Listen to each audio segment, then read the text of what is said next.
안녕하세요. 게이트 오브 위즈덤 채널입니다. 이번에 소개해드릴 도서는 마지막 몰입입니다. 지은이는 짐퀴기고 옮기니는 김미정님입니다. 펴낸 곳은 비즈니스북스입니다. 지은이에 대해 설명을 드리겠습니다. 지은이 짐퀴는 25년 넘게 세계 정상급의 CEO, 운동선수, 배우, 각계각층의 성공한 사람들의 진정한 잠재력을 끌어낸 세계적인 브레인 코치입니다. 기억력 향상, 두뇌 건강, 가속학습 분야의 뛰어난 전문가로 유엔과 미국 백악관, 실리콘밸리, 하버드대학교 등 세계 유수의 기업과 기관 단체로부터 최고의 연사로 뜨거운 찬사를 얻고 있습니다.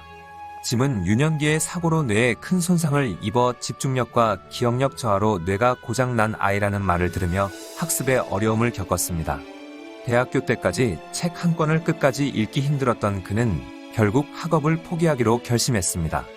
그러나 두 번째 겪은 사고로 또다시 머리를 다친 그는 도대체 왜 나는 무엇을 해도 안 되는가?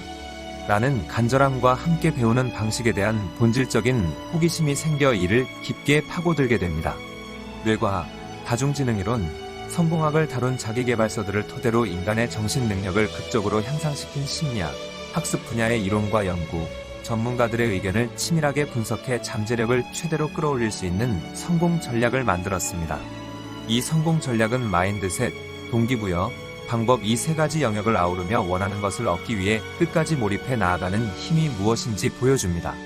짐은 자신처럼 마지막으로 단 한 번 여기까지라는 한계를 뛰어넘는 순간이 필요한 사람들을 위해 그만의 성공 전략과 노하우를 담아 이 책을 펴냈습니다. 현재 포브스, 허프포스트, CNBC 등 유명 매체에 정기적으로 출연 중이며 여러 강연 활동을 통해 매년 20만 명 이상의 청중을 직접 만나오고 있습니다. 그가 직접 운영하는 팟캐스트 퀵 브레인과 아카데미 기업 퀵 러닝의 온라인 강좌는 전 세계 195개국 사람들이 청취 및 수강 중입니다. 그럼 책 속으로 들어가 보겠습니다. 목표를 향한 강렬한 몰입이 필요하다. 어떤 일에 푹 빠져서 주변의 모든 것이 사라지고 그 상태가 너무나도 자연스럽게 느껴졌던 경험을 해본 적이 있는가? 아마 그동안에는 시간이 가는 줄도 몰랐을 것이다. 일에 너무 집중해서 오후가 밤이 되는 줄도 몰랐다거나 끼니도 여러 번 걸렀다는 사람들도 있는데 바로 이런 경험이 몰입이다. 심리학자 미하이 칙센트미하이는 저서 몰입에서 몰입 상태에 대해 이렇게 설명했다. 어떤 활동에 너무 열중해서 다른 어떤 것도 중요하지 않은 상태다. 그 경험 자체가 너무 즐거워서 이를 위해서라면 아무리 큰 대가라도 치르려 할 것이다. 칙센트미하이는 몰입이란 최적 경험이라면서 다음 8가지 특징을 보인다고 했다. 1. 온전한 집중. 이 목표에만 집중하기. 3. 시간이 빨라지거나 느려지는 느낌. 4. 경험 자체가 보상 같은 느낌. 5. 수월한 느낌. 6. 힘들지만 지나치게 어렵지는 않은 경험. 7. 거의 저절로 행동이 이뤄지는 느낌. 8. 하고 있는 일에 편안함을 느낌. 아마 당신도 경험했겠지만 몰입 상태에서는 생산성이 극적으로 향상된다. 몰입은 무려 5배까지 생산성을 높일 수 있는 것으로 보고되는데 맥킨지 사람들은 몰입이 다반사인 노동력을 다음과 같이 상상하기도 했다. 성과 극대화 훈련 중 임원들에게 최대 성과를 낼 때는 평균보다 얼마나 더 생산적인지 질문했을 때 다양한 답이 나왔지만 고위 임원 수준에서 가장 일반적인 답변은 5배 증가였다. 대부분이 근무 중 몰입 범위에 들어간 시간이 10%가 채 안 된다고 보고했지만 어떤 사람들은 몰입 시간이 50%나 된다고 보고했다. 높은 IQ, 높은 EQ, 높은 MQ 도덕지능 환경에서 일하는 직원이 최고점에서 평균보다 최대 5배 더 생산적이라면 최대 성과를 내는 시간이 비교적 완만하게 20%포인트 증가해도 직장 전체의 생산성에 어떤 결과를 가져올지 생각해보라. 거의 2배가 될 것이다. 몰입에 이르는 것이 성공의 열쇠다. 우리 커뮤니티의 일원인 패트릭은 ADHD와 집중력 부족에 시달렸고 이는 늘 문제가 되었다. 그는 쉽게 산만해지거나 반대로 한 가지에만 집중해 주변의 모든 사람에게 폐를 끼쳤다. 심지어 브라질 주짓수 대회 기간에도 그랬는데 그는 상대에게 어떤 기술을 걸어야 할지 결정하기가 힘들었다. 많은 기술이 그 상황에 적절하지 않은데도 불구하고 모든 기술을 한 번에 구사하려고 했다. 이런 집중력 부재가 일뿐만 아니라 가정생활, 가장 좋아하는 스포츠에까지 영향을 미치자 그는 심한 스트레스를 받았다. 그러던 어느 날 패트릭은 내 팟캐스트를 듣기 시작했고 몰입의 단계뿐만 아니라 높은 성과를 내는 몇 가지 습관들을 알게 되었다. 곧장 배운 내용을 일상생활에 적용해봤고 즉각적인 결과를 얻었다. 마침내 그는 자신이 무엇으로 고생하고 있는지 파악하고 이해할 수 있었다. 그리고 자신의 행동과 일에 그 어느 때보다 온전히 몰두했다. 몰입 상태에 이르는 것이 열쇠였다. 다음 대회에서 패트릭은 강한 집중력을 발휘하여 과거라면 그를 산만하게 했을 문제들을 마음에서 떨쳐버릴 수 있었다. 그는 빠르게 몰입 상태에 들어갔고 마치 영화 매트릭스 속에 들어와 있는 것처럼 상대가 움직이기도 전에 무슨 동작을 할지 볼 수 있었다. 그렇게 주짓수 대회에서 좋은 성적을 거두자 일상생활도 개선됐다. 패트릭은 마침내 자신을 끝없이 괴롭혔던 스트레스에서 해방되는 기분을 느꼈고 더 자유롭게 삶을 즐길 수 있었다. 동기부여의 소스 코드, 몰입의 4단계. 몰입 상태는 예측 가능한 궤적을 그린다. 플로우 리서치 콜렉티브의 설립자 스티븐 코틀러는 몰입의 4단계를 다음과 같이 나눈다. 1단계 분투. 이는 몰입 상태에 도달하기 위해 무엇이 필요한지 깊이 파고드는 단계다. 운동요법, 광범위한 조사, 치열한 브레인스토밍 그리고 당신이 집중하고 있는 어떤 것이든 될 수 있다. 그렇지만 2단계는 종종 투쟁처럼 느껴지고 몰입과 정반대인 상태처럼 느껴질 수 있다. 2단계 완화. 완전히 몰입 상태에 빠지기 전에 잠시 숨을 고르는 단계다. 직전까지의 분투로 탈진하는 것을 막아줌으로 필수적인 단계다. 걷기, 호흡법, 긴장 완화에 도우미 활동 등 이때의 휴식은 다른 과업으로 넘어가거나 경기 점수를 확인하는 것과 같은 산만한 시간과는 분명히 다르다. 3단계 몰입. 코틀러는 이 단계를 슈퍼맨의 경험이라고 묘사했다. 인생의 다양한 시점에서 경험하기를 바라는 이 몰입 상태에서는 정말 최선의 노력을 기울이게 되고 모든 일이 거의 자동으로 진행되는 것처럼 보인다. 4단계 통합. 이 마지막 단계에서는 몰입 단계에서 성취한 모든 것이 한데 모인다. 다소 허탈함이 동반되기도 한다.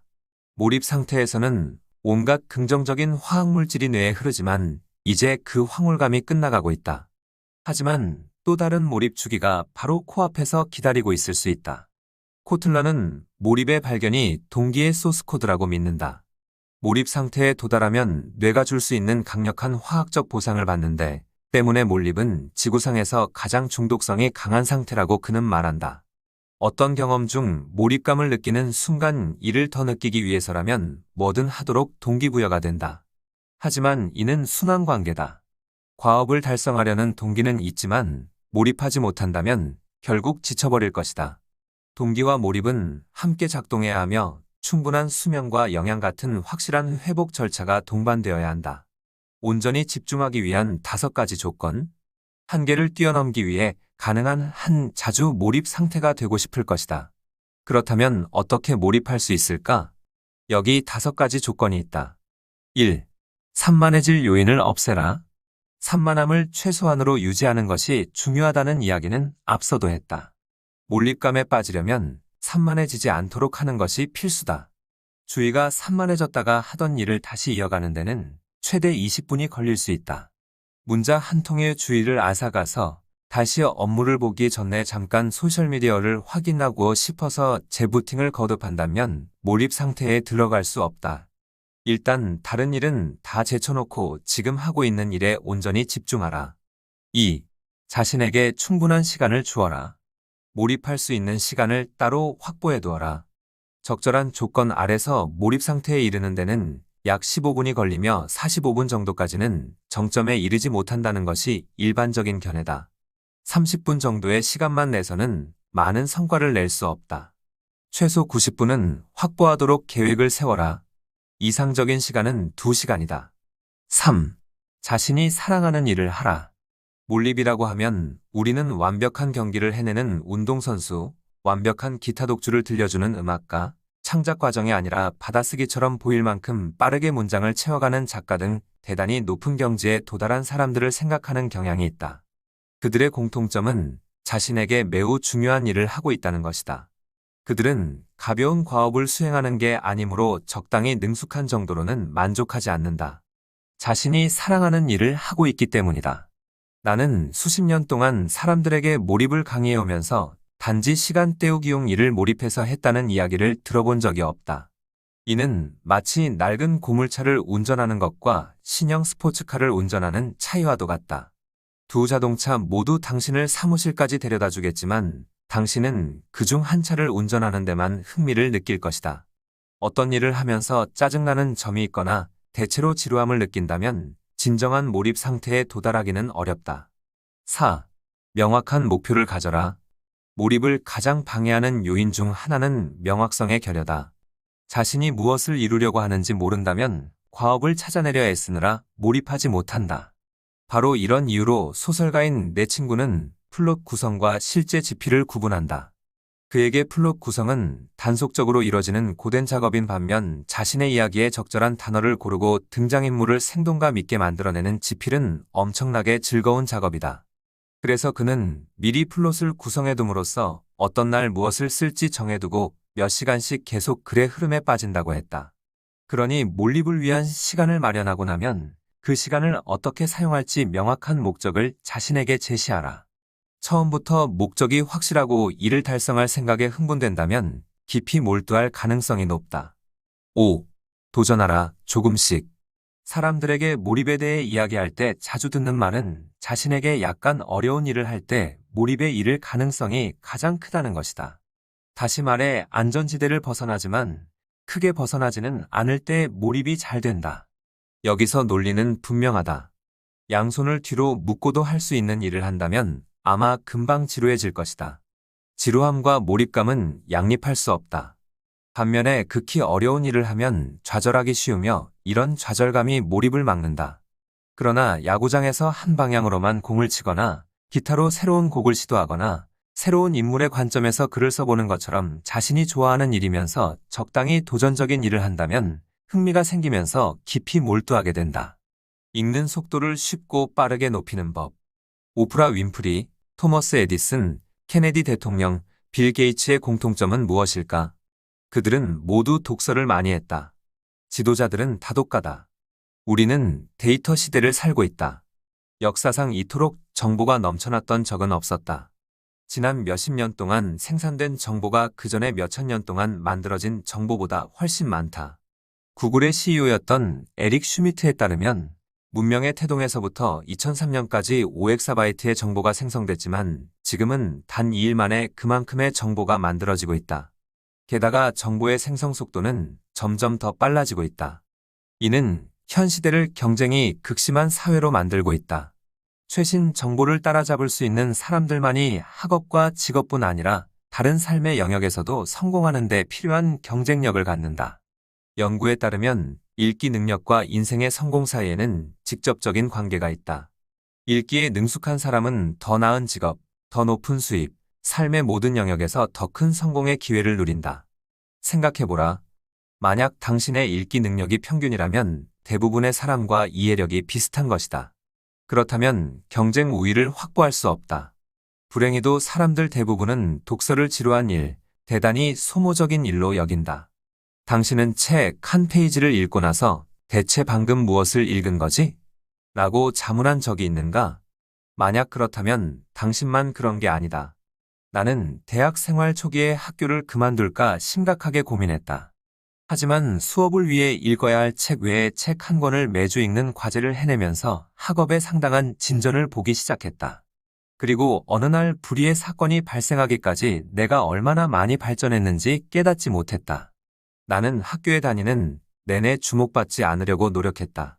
수줍음 많은 아이였던 나는 앞줄이나 가운데 자리보다는 뒷줄에서 배경처럼 묻히는 게 더 편했다. 이는 대학에 가서도 계속됐다. 대형 강의실에서 이뤄지는 대규모 강의는 구석에 앉아 눈에 띄지 않을 수 있었기 때문에 특히 매력적이었다. 어느 날 학생들 수백 명과 함께 그런 강의실에 앉아 있을 때였다. 교수님은 오버헤드 프로젝트로 영상을 보여주면서 강단에 서서 강의를 하고 있었다. 그런데 교수님이 프로젝터 위에 어떤 글을 올려놓는 순간 곧바로 웃음이 터져버렸다. 너무나 자연스럽게 나온 반응이었다. 재미있는 인용문이었기 때문이다. 하지만 아주 조용했던 강의실에 내 웃음소리가 들리자 학생들이 모두 내 쪽으로 고개를 돌렸다. 그전에는 아마 내가 그 강의실에 있는 줄도 몰랐을 것이다. 나는 몹시 당황했다. 그동안 눈에 띄지 않으려고 굉장히 노력해왔는데 마치 주목받으려고 무대로 뛰어오른 격이었다. 얼굴은 벌겋게 달아오르고 몸은 한없이 움츠러들었다. 몇 초 후 다른 학생들이 웃기 시작했다. 처음에는 나를 비웃는 줄 알았는데 점점 커지는 웃음소리에 슬며시 시선을 들어보니 아무도 나를 쳐다보고 있지 않았다. 그들은 프로젝터에 글을 읽고 있었다. 그 순간 당황스러웠던 상황이 벌어진 원인을 깨달았다. 나는 다른 수강생보다 더 빨리 읽어서 그들보다 훨씬 더 빨리 반응했던 것이었다. 그동안 독서 속도와 이해력이 향상됐음을 알고 있었지만 그런 능력을 개발할 수 있다는 사실을 그제야 알았다.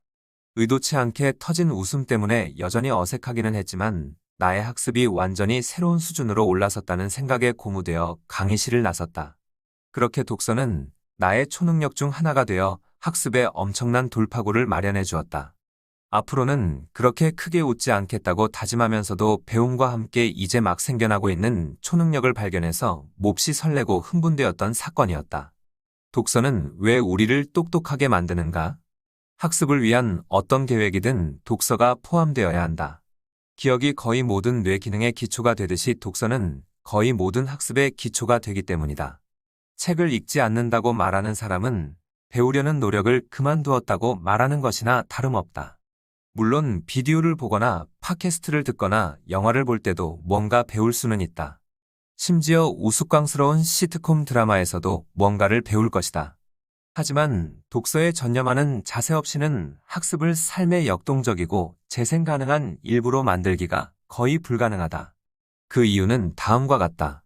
독서는 뇌를 가동시킨다. 책을 읽을 때 뇌의 여러 기능이 동시에 사용되는데 이는 활기차고 유익한 운동이다.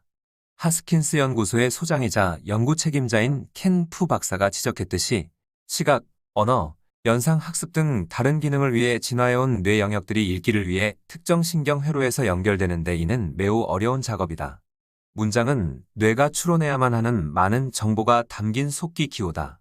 다시 말해서 독서는 어떤 활동과도 견줄 수 없는 정신 운동으로 뇌는 도전할수록 강해지는 근육이다. 독서는 기억력을 향상시킨다. 책을 읽을 때는 뇌 운동이 많이 되어 뇌가 더 높은 수준에서 기능하게 된다. 그래서 독서의 중요한 이점 중 하나는 기억과 관련이 있다.